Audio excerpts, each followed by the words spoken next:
Hello friends, welcome back to my channel Arpita's glow makeover. Arpita's glow মেকওভারে সকলকে স্বাগত জানাই। তো আজকে আমি আরেকটি নতুন ভিডিও তোমাদের সাথে শেয়ার করতে চলে এসেছি। ভিডিওটি প্লিজ দেখতে থাকো, আর ভালো লাগলে প্লিজ একটা লাইক করে দিও এবং কমেন্টস করে জানিও তোমাদের কেমন লেগেছে। আর যারা নতুন আছো ভিডিওটি দেখছো তারা কিন্তু অবশ্যই সাবস্ক্রাইব করে দিও। এই ধরনের নতুন নতুন ভিডিও তোমাদের সাথে তুলে ধরবো, আর সেটাতে তোমরা আশা করি অনেক উপকৃত হবে। যারা নতুন আছো, যারা নতুন বিউটিশিয়ান মেকআপ আর্টিস্ট আছো, তাদের জন্য কিন্তু এই ভিডিওটি অনেক হেল্পফুল হতে চলেছে। তো ভিডিওটি প্লিজ দেখতে থাকো। তো চলো স্টার্ট করা যাক। প্রথমে কিন্তু আমি ক্লায়েন্টের ফেস ক্লিন আপ করে নিয়েছিলাম।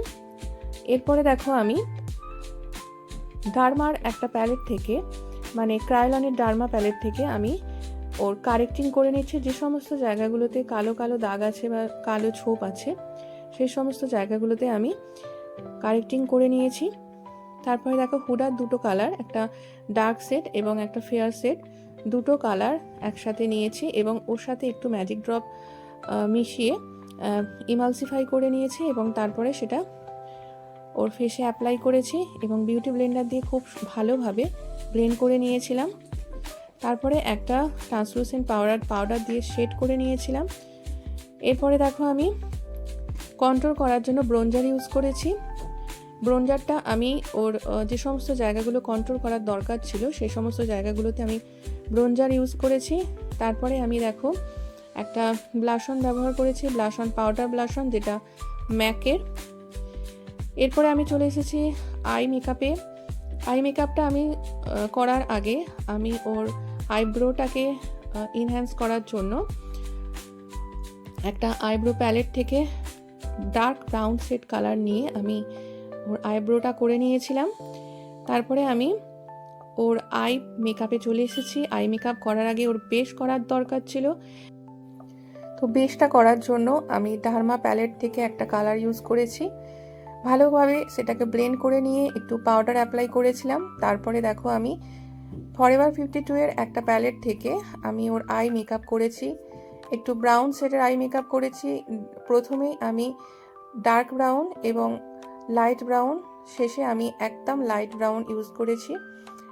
আই মেকআপটা কেমন হয়েছে অবশ্যই জানিও। তারপরে কিন্তু আমি ওর লাইনার ইউজ করেছি ইংলটের একটা লাইনার থেকে। তো আই মেকআপ তো আমার কমপ্লিট। তোমরা কিন্তু অবশ্যই দেখে জানিও তোমাদের আই মেকআপটা কেমন লেগেছে। কমেন্টস করে জানাতে ভুলবে না। যারা যারা নতুন আছো আমার ভিডিওটা দেখছো তারা কিন্তু অবশ্যই আমাকে একটা সাবস্ক্রাইব করে দিও। এই ধরনের আরও নতুন ভিডিও তোমাদের সাথে তুলে ধরার জন্য আমি আরও উৎসাহিত হব। তো দেখো আমার ফুল লুক কমপ্লিট। এরপরে আমি একটা ক্রায়োলনের স্প্রে নিয়েছি, যেটা ফিক্সচার, যেটা মেকআপটাকে ফিক্স করেছি। তো এরপরে আমি আমার মেকআপ কমপ্লিট করেছি। তোমরা কিন্তু অবশ্যই জানিও কেমন লেগেছে আমার এই মেকওভার। এবার জেনে নেওয়া যাক আমার ক্লায়েন্টের কেমন লেগেছে। সুপর্ণার এটা ফাইনাল লুক। বস এখানে।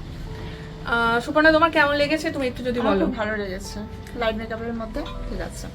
আর লিপস্টিকের কালার ঠিক আছে, আর তোমার আই মেকআপ ঠিক আছে। তো ঠিক আছে। তো এবার আসছে ওর বিয়েতে, আমি অবশ্যই সাজাতে যাব। তো তোমরা কিন্তু সাথে থেকো, আমি বিয়ের লুকটাও দেখাবো, শেয়ার করব। আর ততক্ষণ পর্যন্ত তোমরা সবাই ভালো থেকো। টাটা।